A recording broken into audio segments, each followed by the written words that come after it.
Hi everybody, Russ and My Hammers 11. I hope you're all safe and well. Not too sticky at the moment. It's horrible, isn't it, Graham, at the moment? It's really sticky. It is so close, mate. That's why I put his shirt on. I know, you've probably got the worst shirt to put on. The newer ones are breathable. Anyway, if you're new to the channel, please consider subscribing, hitting the bell icon so you're made aware of any time we put new content on. Loads of exciting stuff coming up soon. Loads of great guests, including today's guest. He can't do any plays at the moment because the theatres aren't open. So he's got plenty of time in his hands. It's Graham Watts. Hi, Graham. How are you? I'm fine, Russ. Nice to meet you, mate. Yeah, not bad, not bad. It must be weird. It must be just so bizarre. This whole weird world we live in for your business, for the arts industry. Well, I work abroad a lot as well. Overseas. So I got hit by about 3 different whammies. You know that. They shut the theatres. You can't fly and go anywhere. You know, I do education stuff, and the schools and the drama schools are closed as well. Of course. Because obviously I'll be seeing their end of year shows and things like that this time of year. So I kind of got knocked down on about 4 fronts. You know, so and I don't know if it's going to improve for us, but anyway. No, we've had a few performers on the channel.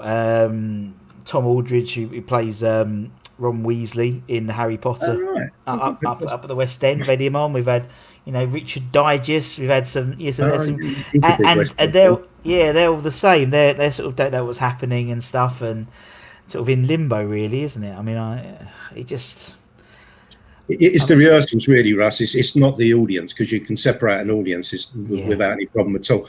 But if you're a part of a cast and you've got your crew there, stage doorkeeper, electricians, one of them gets it, you're all out. You know, you all have to isolate and stuff. So you can't be, bloody great big visor on your face walking around the stage trying to do Hamlet. You know, you don't work like alas, Warwick.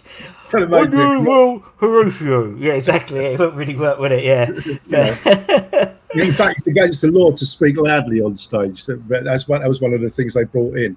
That you can socially distance things, but you can't speak loudly because obviously you're projecting the virus. So no singing or anything like that. That's what they're saying about football as well, isn't it? Like people, when they do get people back into the stadium, they can't chant or shout, and it's like, well, it's not possible, mate. Imagine if you just score a goal and you go, yep, well done.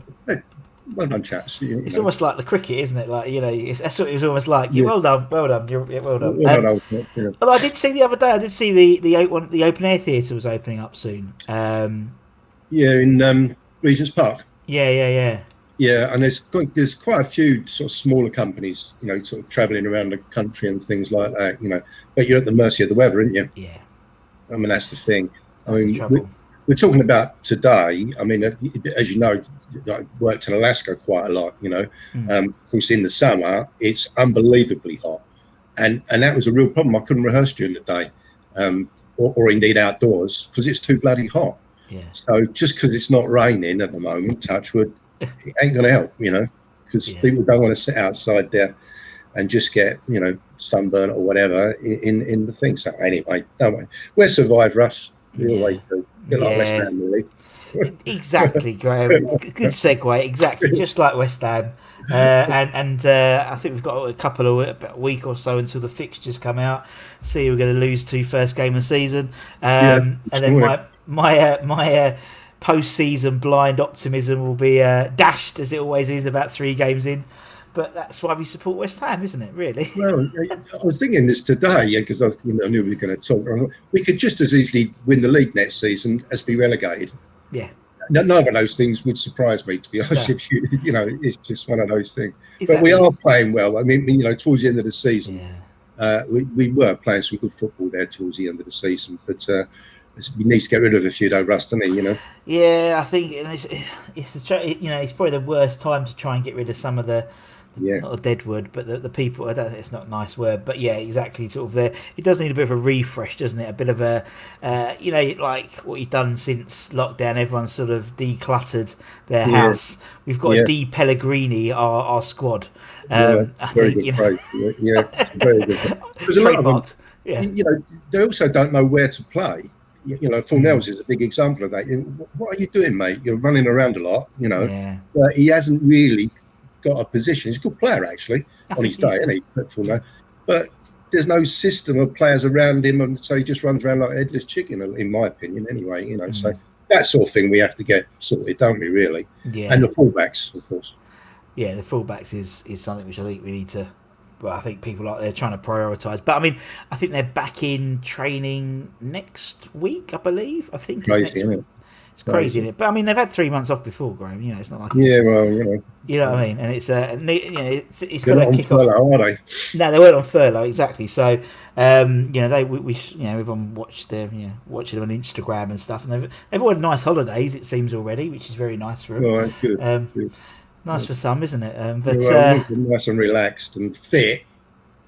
That's another thing, isn't it? That's the thing, and that's the thing. That's when after restart, it was clear that no one was fit. Not just West Ham players, everyone was looked like a pub team for the first few games, and then it's funny. It just all just kicks in, and that's it. But we'll see. I mean, there's a lot to happen in the next few weeks. That's for sure. Both obviously training, but obviously who's going to go, who's going to come in, and how much money we're going to spend, if we're going to spend any at all. And it's West Ham, isn't it? It's a soap opera that is West Ham, and that's why we support them, Graham, because as you said, they could quite easily win the league next year or get relegated. And I think that's why people warm to West Ham, because of that exact reason. You don't know what you're going to get. It's like it's like a box of celebrations. You don't know what you're going to get. I'm kind of, you're used to it by now. That we're lose to Brighton and Bournemouth and teams like that. But beat Man United or Chelsea away. That sort of thing. That's kind of how it is, and it's frustrating as hell. Yeah, it is. You think if only you turned up like that. What did we have? Was it 24 points we dropped from winning positions? Yeah, we'd be in Europe now. Exactly, mental, isn't it? Mental. But at least we don't have to lose to Bournemouth next season, though. So we're okay. True. That's one gone.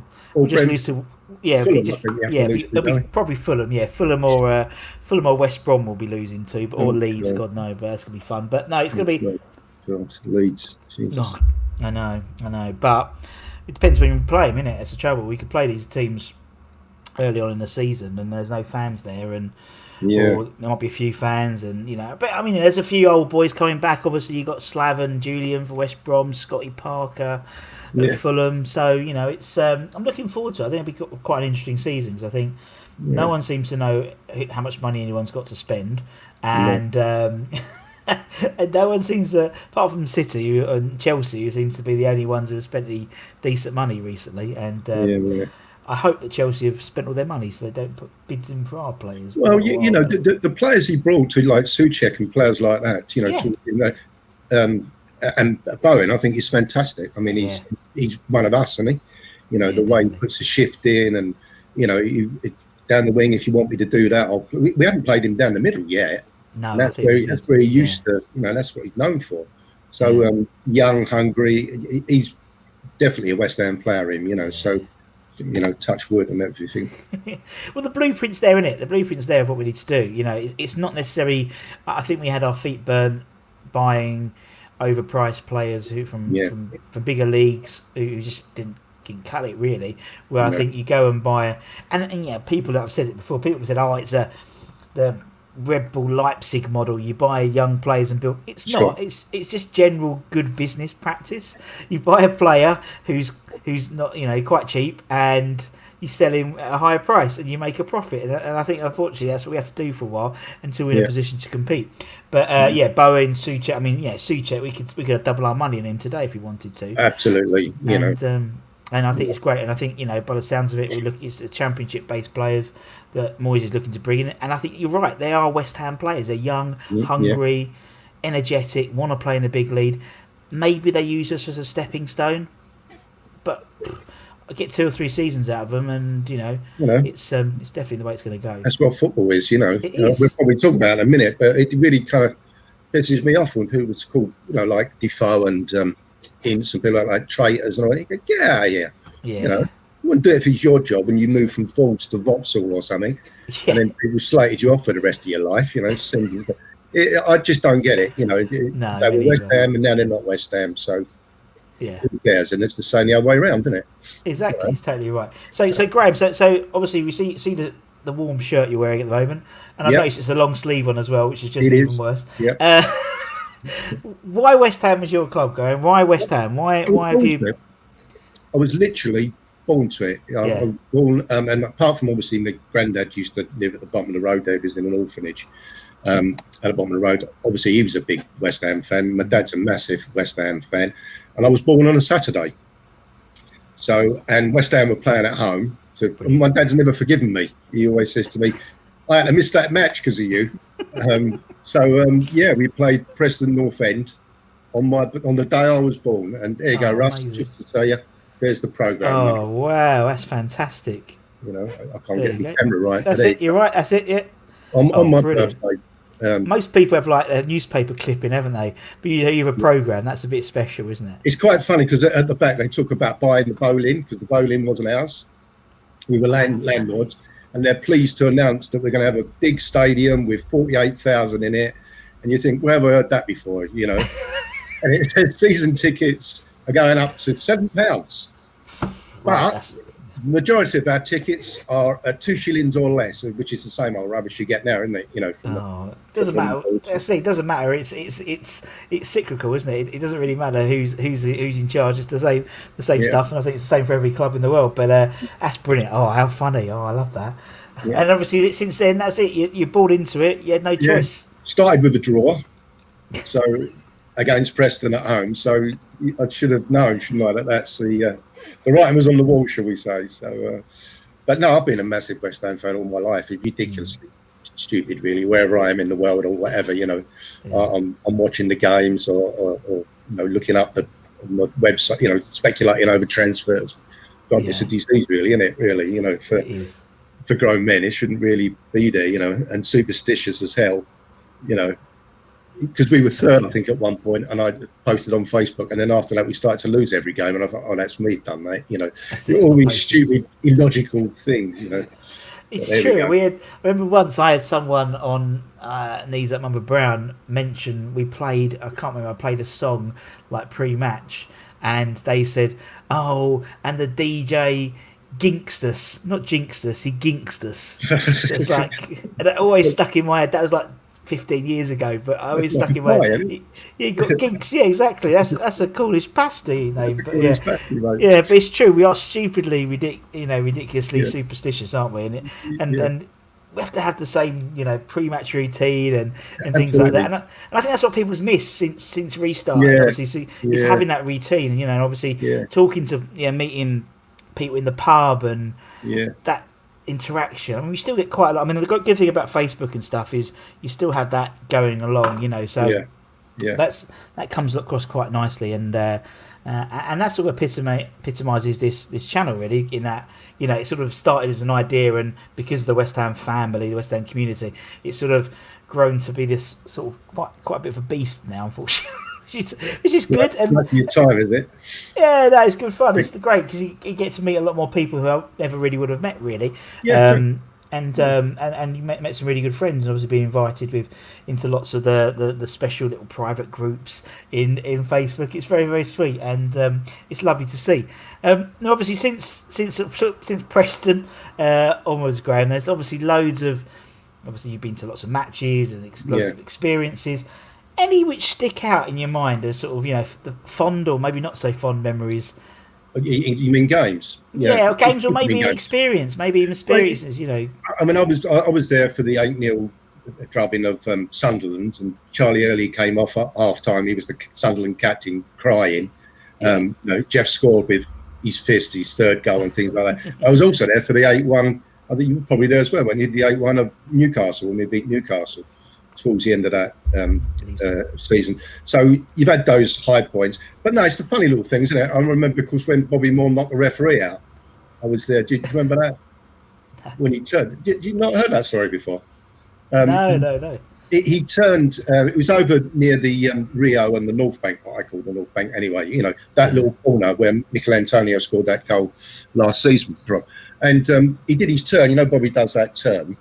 Yeah. But the referee was running towards him. It was one of those like schoolmastery things, and the ball hit him full in the face. The referee, and he got knocked out, and Bobby went over to him like that, picked his whistle up, blew the whistle, and everybody stopped the game. And they had to bring a trainer on to attend to the referee and stuff. They would you get sent off now if you touch the referee's whistle, wouldn't you? Yeah, and sort of things. And I was thinking as well. Do you remember players used to sit on the ball? Do you remember that? They don't do that anymore.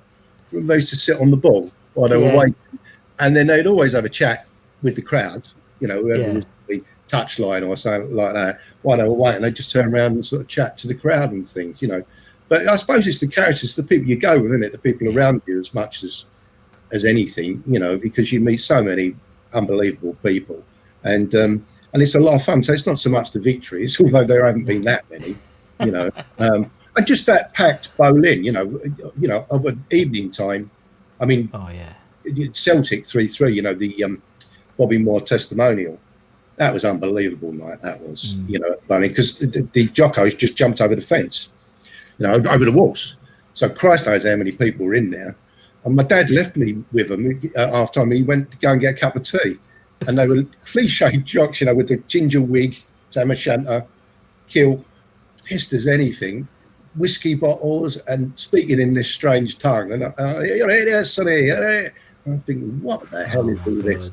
But it was a fantastic game. We had Johnny Aries on our right wing, and they had Jimmy Johnson, because he died fairly recently. Jimmy Johnson. Yes, he did. Yeah. And it was just a great atmosphere, because it was a friendly. There was rivalry, but there was no bad tackles going in or anything like that. It was just fantastic.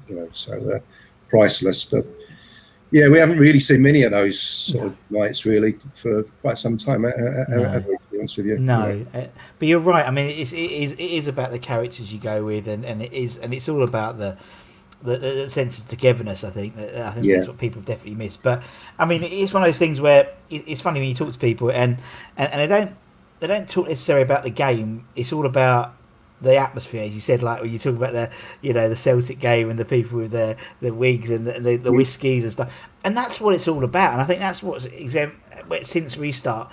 That's what I think, for me, I've really opened my eyes, is just how much the crowd affect the game.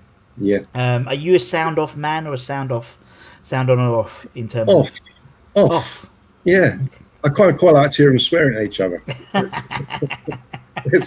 it's quite good, but it's a bit art. Well, it was a bit artificial. It seemed to me, all that cheering and all of that. So it kind of got in the way a bit for me. But it was just a different way of watching football. Normally, you wouldn't watch football like that, would you? Like as it was in a park or something, people shouting out and stuff. So I just found that a bit different. So we'll see how we go. But you're right about Villa, for example. Towards it, had that crowd been there for Villa, they'd have probably beaten us on that day, wouldn't they? And then when we came back, they'd have had that anxiety. Probably made mistakes, so the crowd does affect you, very much so, so. Well, you see teams like, Sheffield United. I mean, Sheffield United were flying before restart. Yeah. And then they just went completely downhill. And again, you assume that it might have been the issue with the crowd, because it's not like they're not fit players, but it's just them, and talking to a lot of ex-players, you say, what's it like, because obviously they might have played reserve team games and behind closed door games, and they do say the intensity isn't there, and you get another 15-20% from the crowd, and you've got that feeling sometimes watching West Ham or watching any of the games really, that the intensity wasn't there as much as it should be. Well, I mean, a player like Antonio really did feel like it was a cup final, and there was 50,000 people shouting at him and everything. And I was impressed with that, because to motivate yourself in the way that he did, remember that one where he fell down, that goal where he fell down and then got up and put the rebound in, well, that's above and beyond. There's got nobody backing him for that. So, I was impressed with that. Very impressed. And it's frustrating, because obviously like games like the Watford game, the Chelsea game, these are going to go down as strong games, and in seasons to come. You remember them games. It's frustrating that obviously you didn't have the crowd there to enjoy that Chelsea game, the last minute winner. It's like we love a last minute winner at West Ham, and against the Blue Flag boys, it was even better. But is what it is, isn't it? As you said, we've got to do it. And I think people have adapted quite well to it, really. Although I couldn't keep up with all the games. There were so many games happening all the time, and 6 o'clock kickoffs. Oh, I couldn't. It drove me mad. I could get going, what the hell? Hang on, it's like 5:30 on a Tuesday, and then 8:30, and you go, oh, what the hell? I had to write them all down. I don't know if you were doing that. Some were like 6:15. That's a bit random, Oh, so we'll see I don't know what they're doing with the fixtures next year. I imagine they'll probably do a similar thing for the first few rounds at least. It's the La Liga model, they call it, where every game is staggered, so not apart from the last game of the season. The idea is there's not games competing with each other. So it makes sense, but we'll see what happens. But it's all fun and games, and as I said, we'll see what happens next year. And as you said, could easily the boys could easily do us proud next season. I'm just hopeful we end up with like 25, 30 points. By January, and just have a go at the FA Cup, have a proper go, or the League Cup. Not fussy, anything really. I just think we need to win the League Cup. We've never won that, have we? No. So I'd like to get that in the cabinet. Not that it means too much these days, is it? The League Cup, but it does for us, doesn't it? It does for West Ham fans. It does for the fans, I think. Not so much the teams, but the actual the club itself. But I think for the fans, it would mean massively, just because obviously we've won bugger all in my lifetime, really, apart from the Intertoto Cup in 1999. Oh yeah, do you remember that? Yeah, I forgot about that. European glory. But since then, really, obviously the FA Cup final in 2006, and the playoffs. But then that wasn't real. Actually, that was great. The playoff. I loved them. I mean, you're talking about great games. The one against Blackpool with Carlton with the wig on and sex and drugs and Carlton. I mean, that was brilliant. No doubt about that. I think it's Ricardo Vazte, wasn't it? Did he score one of the goals and stuff? That was a memorable game.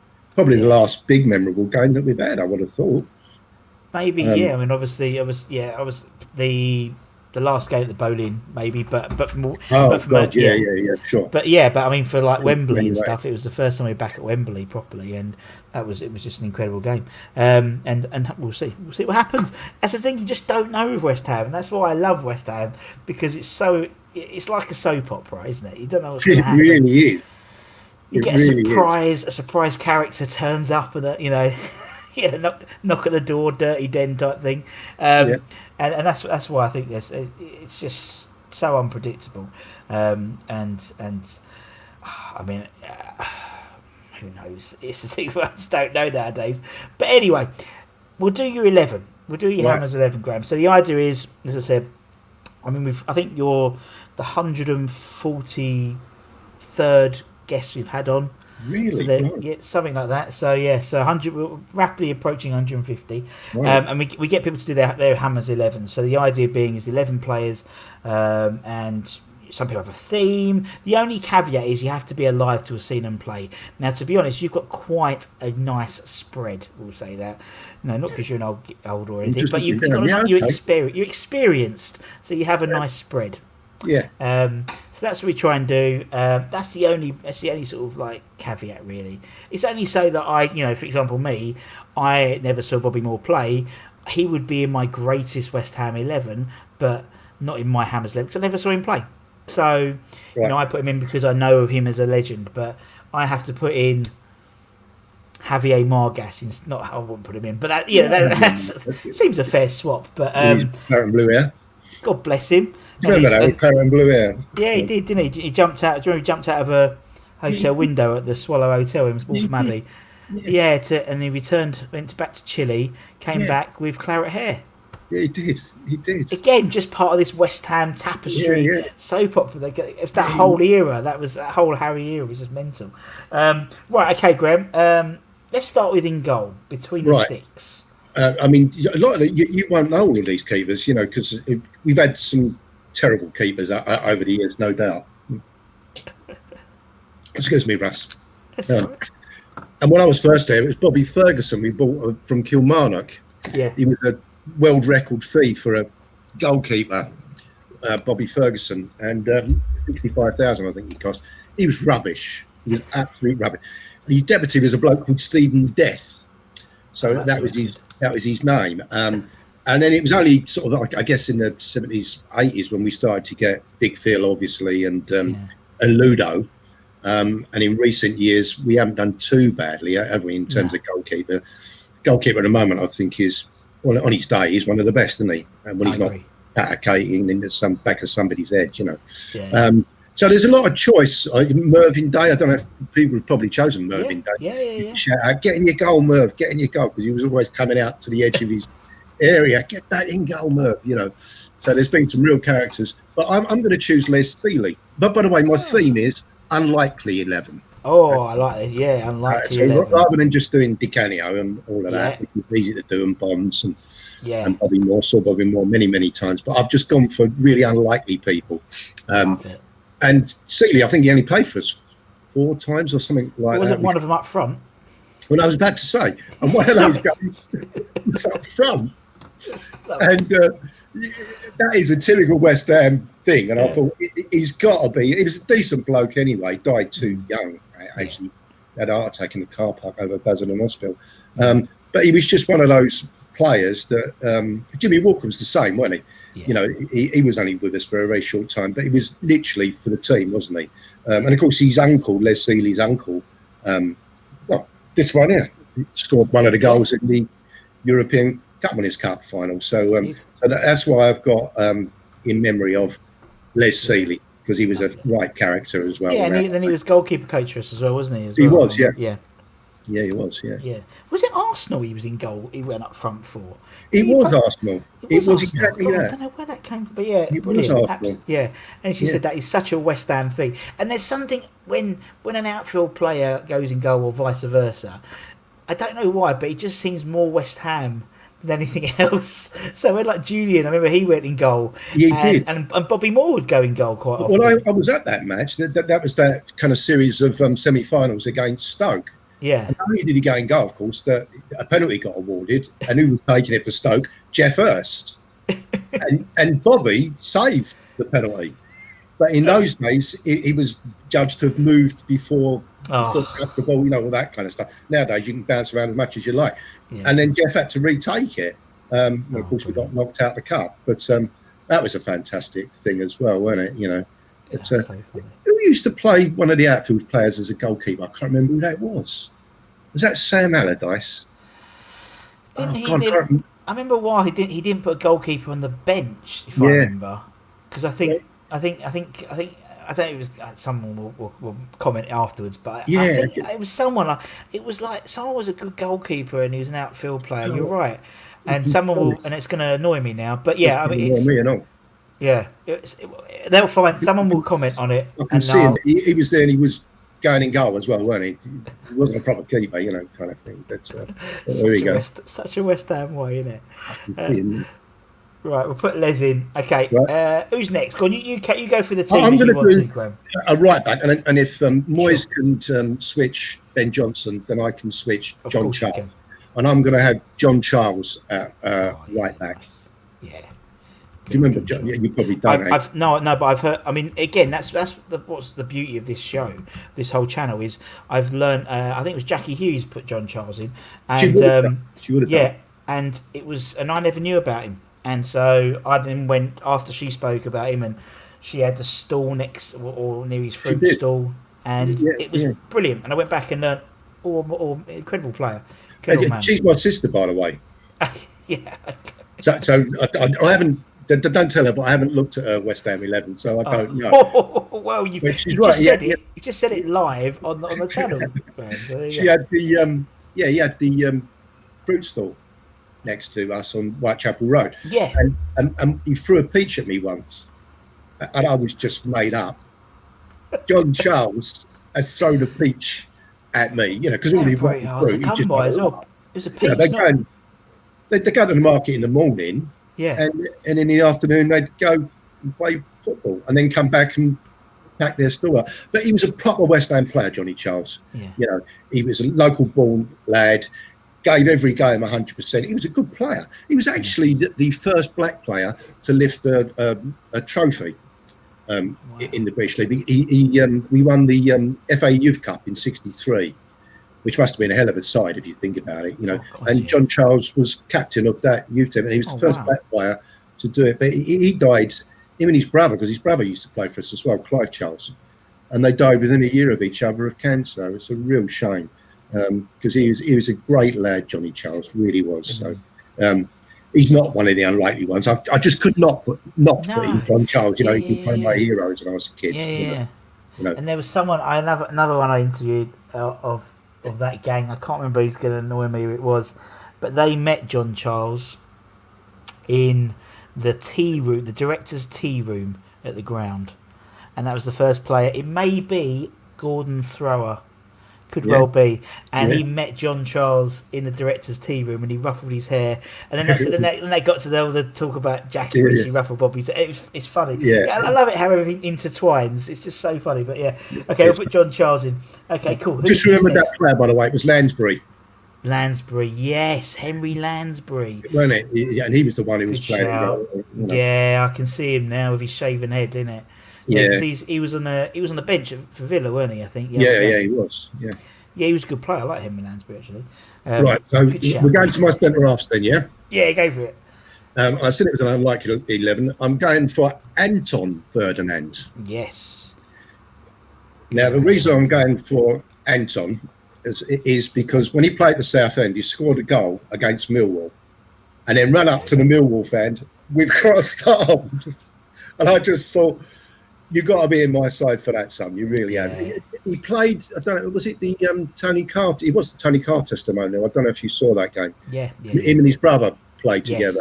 And you really did see, because his brother was fantastic. You know, he's a decent man as well, wasn't he? You know, Rio.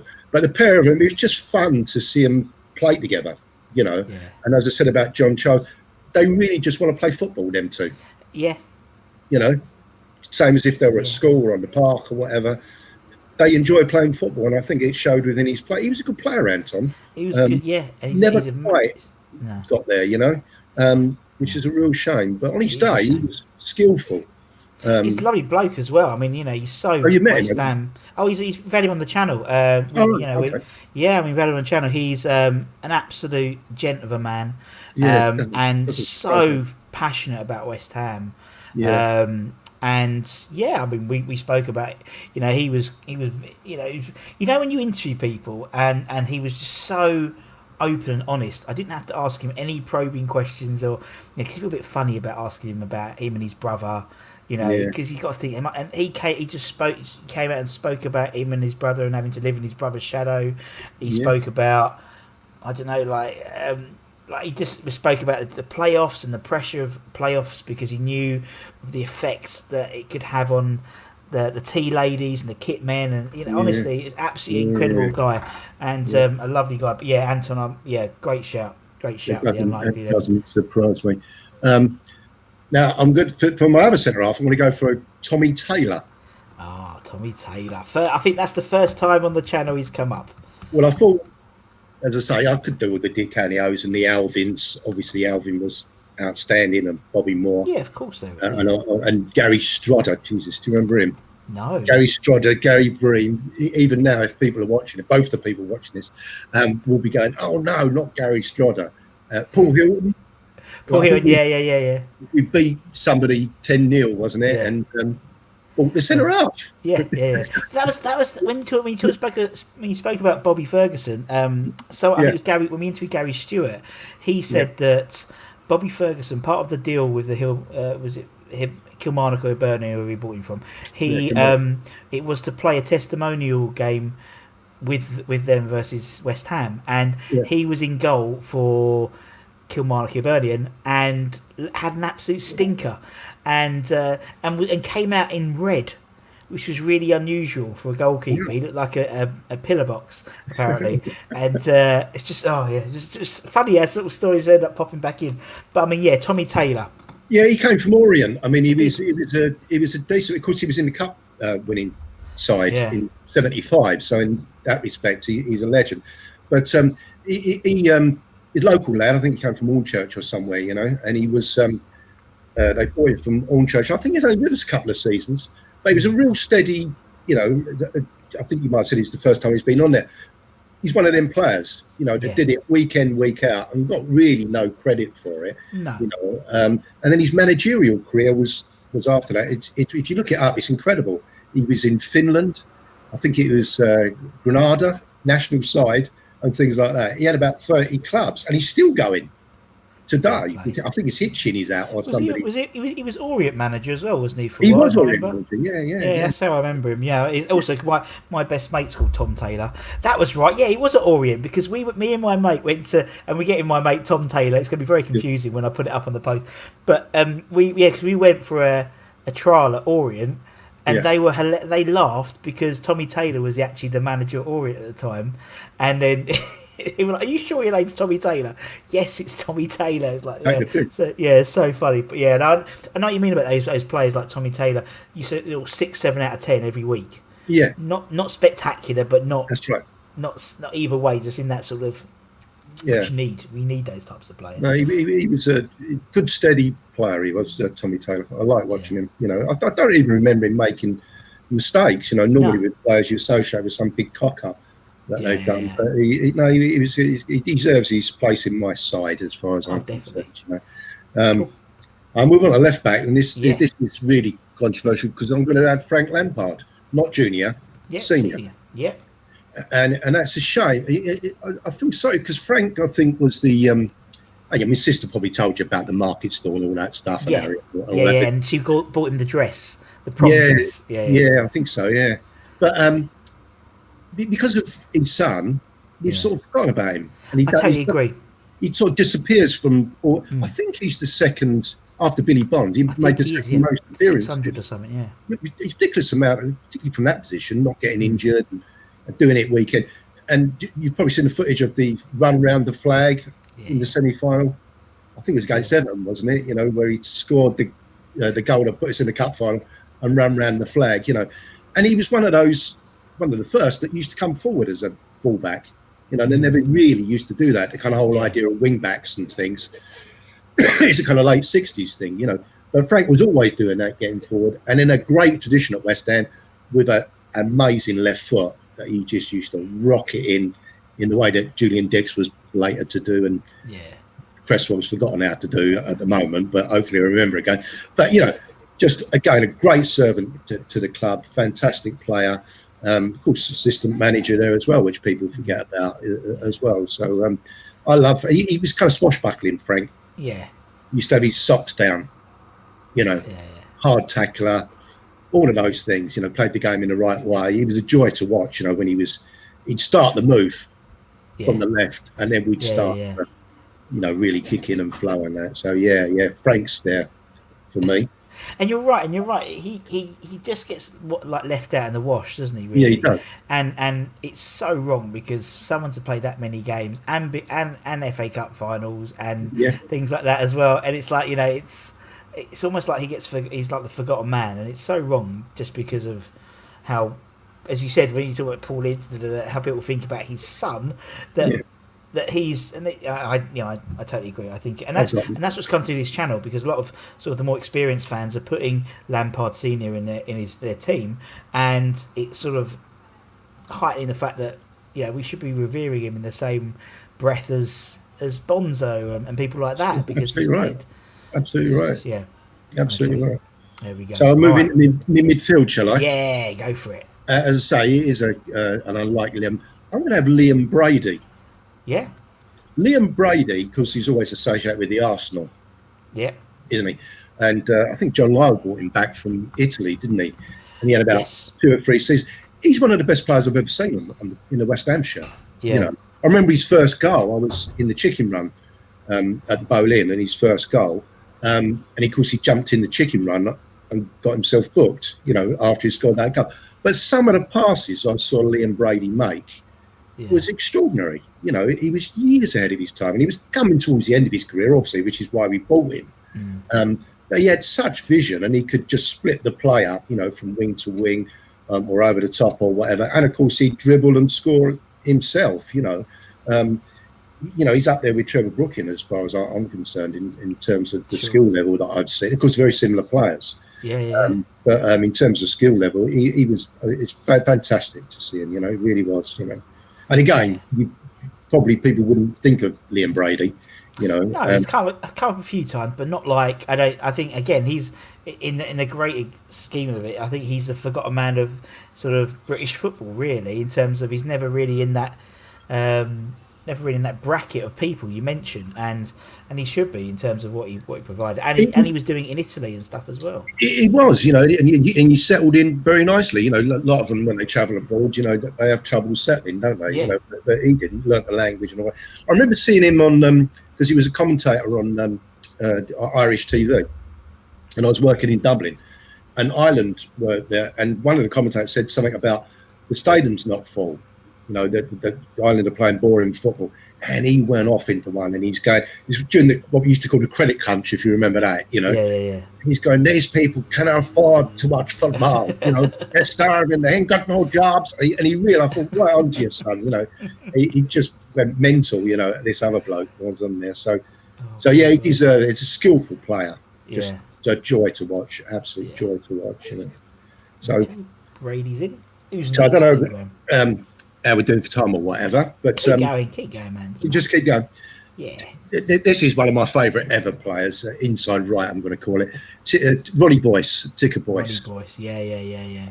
I mean, again, he was. There's a great tradition of players like him, like number 8s, let's call them for want of a better word. You know, down to Mark Noble today. You know, I've always been loyal to the club and kind of club heroes. You know, I'm thinking Jeff Pike. You know, what's he called? What we used to call Chicken George, didn't we? Georgie Paris. Yeah. You know, then he was a great player as well, actually. Georgie Paris, even like Butler, you know, who came from Southend, was in it. They were good. They put a really good stretch in it every time that they went out there. Ticker, I never saw him put a foot wrong. He was so good. Do you ever see the footage of that goal he scored against Man City? Yes, I have. Yeah. Corrigan kick, and it's like the pitch is like a ploughed field. Mental. It's unbelievable. And Corrigan kicked it out, and he just kicked it straight back in the goal. Straight back over him. Yeah. Just straight back. It's fantastic. I was in when that match was on. We'd gone to see England schoolboys versus Wales schoolboys. It's the first time I ever had a can of Coke with the ring pull. Remember that? They didn't used to have them. And because we was on the coach afterwards, we found that you could flick the top of the ring pull, because that used to just zoom off and things like that. Yeah. And when we got back to, that evening, Match of the Day was on, and there was Ticker with that fantastic, goal. But he was a hell of a player. He really was. Ronnie. I think he's still around the club, isn't he? He used to be part of the setup. I mean, there has been definitely in the last season that bringing more old boys back into the field a little bit in terms of sort of people like Colton Cole and Potsy and stuff, and I'm pretty sure Ronnie's somewhere involved in it. But again, a local lad as well. I think he only played for us. I don't recollect him playing for. He may have gone to like Hornchurch or something. That's like everyone for a couple of games. Like Bruce Best used to do. So no, he was a great player, great servant to the club. And my next choice, a kind of inside left, is A.D. Coker. A-D-E-C-O-K-E-R. Yeah. I don't think he's any relation to Nigel Rio Coker, but he only played a couple of games for us. But I remember watching him because it was 71, I think it was, and so it was just after the 1970 World Cup, which kind of changed football because of the way the Brazilians were playing. Yeah. They're playing with flair. We always used to do the crossing of ourselves when we was playing in the playground. Have somebody standing in the wall, because that was new as well. And A.D. Coker was one of those types of players. He had unbelievable skill. Sure. And I remember, I think it was Palace, or Queen's Park Rangers, one of those. I think it's Palace. He took them apart. He was one of those Brazilian type players who just went round about, 4 or 5 players, laid it off, and of course got injured, and we never really heard of him again. Just one of those things. Again, I don't know how many games he played. We'd have to look it up, but probably a dozen if we're lucky. But on his day, he was just a fantastic player. And again, somebody that's been lost to the past, I think. Yeah. Although there'd be a load of people, I think, of my age who would be going, do you remember? Yeah. Andy Coker, he was fantastic, so he's in my phone.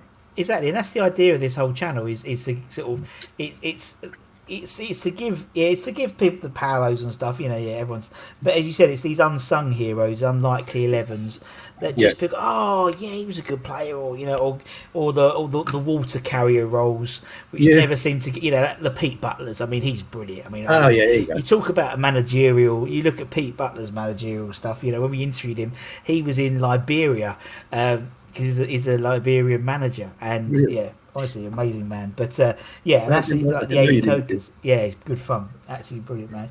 So, okay, 80 Coker. Yeah, but that's the thing. People like 80 Coker, again, it's come up in conversation with people who have not. I don't think it's the first time he's been in someone's 11, but they've mentioned him. Then I've gone and had a look because okay, I checked this guy out, and he was what you can find on YouTube and stuff. There is, of course, Robert Banks is fantastic at finding all. I don't know how he does it. He's got that footage of Bobby Moore knocking out the referee, by the way. Because I thought I'd catch him out and say, "You ain't got that, have you?" And blow me, you send it to me, But there would be footage of Adi Coker because it was on Sunday afternoons. Oh, what's that called? It won't call Match of the Day. The Big Match. Big Match, yeah. Yeah, with Brian Moore. So you check that out because he was a fantastic player. Oh, so, definitely. Okay, who's next then, Graham? So on my this is where it gets. The next three are extremely unlikely. I talked about the unlikely 11. And you'll probably get me booted off immediately because I'm going to say Harry Redknapp. No, I think no. No, I know he's. Should we say he's not a favourite? A fan favourite. Sort of thing through various dealings, But he was a fantastic footballer. People forget that, he really was, because now he's known for his managerial career and things like. If I told my granddad that Harry Redknapp, if he came back, and had this managerial career, he'd laugh at me. He wouldn't believe me because not only was he a wide player, of course, but he was a wide boy, sort of thing. But again, the pace that he had seemed strange thinking about him with pace. He used to whip down that wing, and because he was a right winger, so the chicken run, go on Harry. They used to talk of being the chicken run's favourite. It was Harry Redknapp, and then of course subsequently with various other things, he's gone down in our estimation. But I'm only talking as a player. And again, he was just exciting to watch. I don't know about you. I love West Ham teams who play with pace. I love West Ham teams who play with proper wingers. I just think it's not just West Ham. I think it's a factor of English football is no one has like wingers playing on the right side of their foot. So if they're left-footed, they play on the left side. They're right-footed, they play, and a bit like that's why I quite like when they put Bowen on the wing because he's like an old school winger. He just beats a man and crosses it in, and it's such a simple game. I mean, before then you had, obviously people like Matty Etherington and Lazaridis and Matthew Rush and Matty Holmes, and these guys were just literally, and Kevin Keane. They're just bombing down and I think. Well, I mean, the one you've got is Trevor Sinclair. Because Tricky Trev. That goal that Di Canio scored that supposed to be the best ever in Premiership history. It was Trevor Sinclair to put that ball over. Yeah, it was. And it was a hell of a ball that he put over there. Trevor, he was good, old Tricky Trevor. I loved him. He was a great player there as well. Yeah, I do like Tricky Trevor. But I know Redknapp's quite a controversial figure, but he was. He put up a sign outside the gates saying Greenwood out. Apparently, that was the rumour at the time. That he'd had a falling out with Greenwood. So on the gates, later called the John Lyle gates, he put a big banner around Greenwood out. But whether that's true or not, I don't know. But that was what was the word around, sort of thing. He was, and his Jackie would have told you he was always in the bloody betting office. Yeah. No, I mean, we've had him on the channel as well, Harry. I think, and I've from a managerial perspective, he. Arguably my most enjoyable time at West Ham in my fan career was those. I mean, he was there for 7 years. That's good going for a modern manager, and it was just entertaining. It was entertaining. Yeah, we were entertained. How we got into that seat, is shrouded in mystery, but doesn't matter. For me, it's like for him. It's like that whole era. You just had this deluge of players and random foreign players and the young English players coming up and stuff in the academy. It was an incredible time. But I mean, again, people forget that, because who followed him? Do you remember that? Glenn Roeder. Yeah, exactly, Roeder. Yeah. I remember being in a pub, actually. I was funny enough, it was in Hawaii, and Sky Sports come on, and I went, what, like that? And me and another bloke, just didn't know him at all, and we looked, and it said Glenn Roeder. And we both looked at each other and went, we're going down. Simultaneously. It was the most ridiculous. I mean, it took us years to recover from that, if you think about it. With Avram Grant and, oh, Jesus, it took forever. So, he's in the team. He's in the team. Yeah, all right, H is in. Now, my other one, I'm going to have to, because I'm in my forwards now. Yeah. Right? So, I did have somebody, but I'm not going to use him anymore because you said you had to see him and things like that. It was me being mischievous. I was going to have Mordecai Spiegler. You ever heard of him? No. He was he only played for us in friendlies, so in that respect, I suppose we have to disqualify him. But he was Israel's captain in the World Cup. Oh, I think it was the 1970 World Cup, and he was there. He still is their top scorer, Mordecai Spiegler. Wow. And Greenwood tried to bring him in, and it took him months. He was with us for months, but he couldn't get the paperwork. Yeah. Back in the day when you work permit and all that sort of stuff, he would have been a great player for us. No doubt. Because he went on to knock in so many goals elsewhere, but they wouldn't allow it. I mean, that's how far ahead Greenwood was in his thinking. And I think he got a hatful of goals for Israel in the World Cup as well. Wow. But anyway, I'm not going to have him. Okay, I am going to have, and I've got you got to put him now, Carlton Cole. Yeah. Again, when you look at the figures, I think he's our highest scorer since Tony Cottee or something. It was someone mentioned that. Yeah. I mean, like that, I think someone mentioned that before Antonio had scored 10 goals, whatever he scored this season. I think the last one since then was Carlton Cole or 10 goals in the Premier League. Something mental like that. It's him and Ian Wright or something like that. But I mean, we called him CFC, of course. Because it was so frustrating. Yeah. He should have got twice as many goals. But definitely. Oh dear. But what a great bloke. Again, the image of him in that playoff final. But he wrote a blog after he left the club. He wrote this kind of blog about incidents that had happened during his time at the club, which was absolutely hilarious and things I completely forgotten about. He said, like, our sponsor goes bankrupt. We are forced to play a game with a bit of black. Do you remember that? Because black material. Exactly, but it was the same colour as the shirt, but obviously you sweat, and so it just stood out even more because it was like two thing on your front of it. We're towards the bottom of the league, so we buy Roger the Relegator as one of our defenders. Do you remember that? Roger Johnson, and Roger the Relegator. So all of those things, but again, he's a West Ham boy, isn't he? Carlton. Again, still there. He's just a great bloke, sort of thing. So there we go. It was funny because that whole era, and then for the next few seasons, we seemed to have. I remember we had SBO Bet in the patch as well. Then we had a number for a while in the patch. They kept the patch for a little bit, like it was a really good idea. It was like, no, it wasn't. It wasn't a good idea. It wasn't. Absolutely brilliant. And my final pick, and I hope you'll allow it. It's Billy Dare. I'll talk about Billy Dare in a second. Right? But what a name for a staff. Yeah. And he was a striker as well. Billy Dare, D-A-R-E. Oh, okay. He's the man who scored West Ham's goal on the day I was born. So he's got to be as far as I'm concerned. But he was Ron Greenwood's mate because Greenwood used to play for Brentford. Yeah, that's where he came from. I think he might be manager at Brentford as well.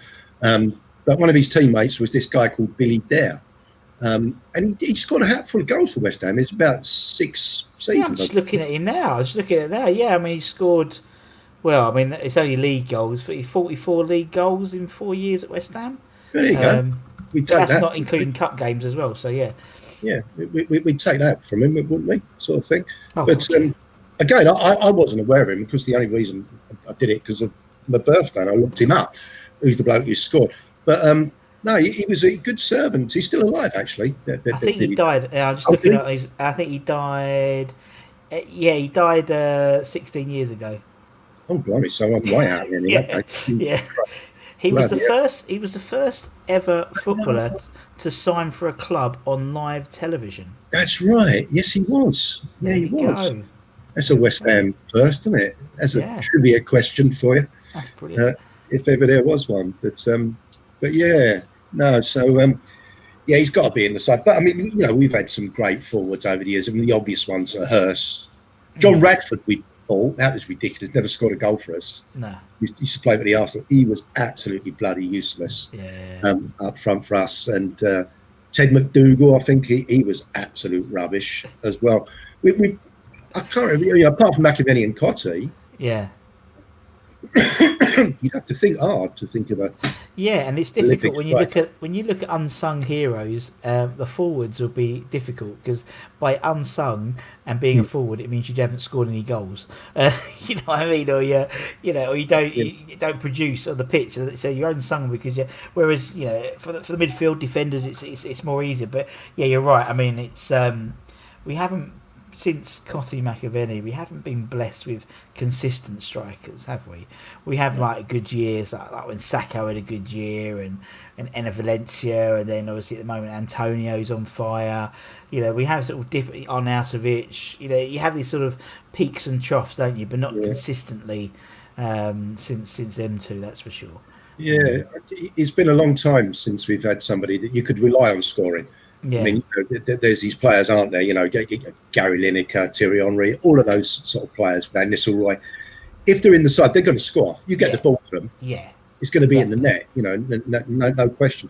And we haven't had that for a long time. I remember Frank McAvenny, we was away at Queen's Park Rangers. I went to see the game over Loftus Road. And he got off a plane from Australia because Scotland had a friendly in Australia. Literally got off the plane and played in the afternoon at Loftus Road and scored. Yeah. On a bloody plastic pitch. It was ridiculous. But he just had those, Frankie's boots are made of gold, isn't it? We used to sing, Yeah. And that was true. That was true. But you never know. We got Bowen. He may well come into that equation. He may well do. He may well do. I think, but and you're right. I think it's one of those things where, the thing is, everyone's after that player, aren't they? Everyone's after that 20 goal a season striker, and then they're even someone like Ollie Watkins at Brentford, everyone's after him, and he's going to be at least £18 million. It's like, well, that's a lot of money for an unproven Premier, but that's the going rate. I mean, Bowen was 17 million, I think we paid for him, and again, unproven really at Premier League, and that's the trouble now because everyone's trying to get these rough diamonds, so to speak, in the lower leagues, and they come at a price. Million seems like a bargain, doesn't it? Doesn't it? Yeah, I mean, it's a thing. If you can get everything. Oh, exactly, and that's the thing. But it is an educated risk, isn't it? A gamble in terms of because you never know. Hugo is the example of that. Yeah. Perfect example. I don't know where he is. I know he was still, I mean, I think he's technically back at West Ham. I think. Yeah, I think he is. But I think he might be going back out to QPR. I mean, QPR are keen for him, so. Yeah, I mean. He was away for money, wasn't he? I think it was a. As soon as you saw him on the pitch, you just thought, "No, mate." But I just think, I mean, I'd love to see him have a game, just because he's one of those players who becomes a bit of a meme of himself because he went, can't wait to come out and see these bubbles. Yeah, and I think everyone just wants, just give him one game, a friendly or a Betway Cup. Fight appearance. And then he's happy. But someone like Hugo, he goes to all when QPR weren't playing, he was at West Ham. He bought a ticket and would go there. And I think Gonzo and Hammers Chat met him. Bumped into him, and he was just like coming back from Stratford. So apparently he's a lovely bloke as well. There's loads of stuff. And so Preston were gutted when we bought him. He's one of those players who's. his sort of reputation is, it's not great, but I think he's, he just seems. I just want to give him one game, more, is he? And then I think he'll be happy, because then even when you can see he was quite a good team player, because obviously what he does on interaction with Twitter and people, and always gives you a handle on what the players like, of how they interact with each other, and he does come through quite nicely. I mean, he may well fit in, if he's got Antonio around him, for example, and now we've got Suchek there as well, protects him. He may have a bit more freedom than what he had when he was first at the club. I don't think so. No, I don't think he will, bless him. I mean, it's endlessly optimistic, West Ham. Yeah. But no, you're right. I mean, you look at him; he's not really good. I think he'll be a make weight for a bid for some of our Championship players we're trying to get in. Yeah, that's how I think we see it. And maybe that's why we bought him, in case that season we went down. We had him, and now he's there as a, some money in the bank for when we want to add extra money to go and get Eze from QPR or guys from Brentford. We've got a striker here who's scored and he has scored quite a few goals. Yeah, I know. He's done all right. Yeah. But, I mean, another one is Sam Byram, isn't he? He was exactly the same. Sam Byram from Leeds, and I saw his first game and I thought he was pretty good. Yeah. But then he just, you've got to be so far ahead, haven't you, as a footballer at that standard? Because as you say, Hugo's been scoring goals in the Championship, but he looked rubbish when he was in our side, because of the standard that you're playing. Yeah, you're right. It's a massive step up. It seems a bit unfair, really, but there you go. But anyway, at least Charlie Walsh from Hammers Chat will be happy because he loves Hugo, and we're talking about Hugo, and I'll let him know. Oh, does he? Yeah, he loves Hugo, so yeah. Graham, it's been lovely chatting to you, man. Thank you, mate. So an hour's passed and it's felt like 5 minutes. It is an hour, isn't it? These things just go on, and we. Oh no, there is 1 hour and 2 minutes. It's on there. There you go. It's all on there. It's all on there. It's been very good. Thank you so much for your time, Graham. Well, I'd like to see you at a game one day, Russ, because we don't do it anymore, do we? So it'd be nice to. It'd feel funny, wouldn't it? Standing in the pub. Like chatting That's the thing. I don't get to go to any of them because I'm too busy. I mean, I'm at the ground 4 hours before kick-off. Yeah, of course, setting up, so I don't really see anything like that. So afterwards, I've because obviously the Hammers Chat boats and ING United at the supporters club and stuff. They've all been. So I'm going to have to try and wangle it to do a few of those after games. So I have to tell my wife that it's a 5:30 rather than 3 o'clock kickoff. Yeah, good idea. Although I've just said it now on YouTube, so it's not like it's not very. But anyway, Graham, thanks so much for your time, man. Obviously, thanks everyone for watching. Like, share, subscribe, and until the next time, from me and Graham, take care, everyone. Stay safe. Come on, you irons. That's it. And we'll see you again very, very soon. Bye, bye, everyone. Cheers. Bye, bye.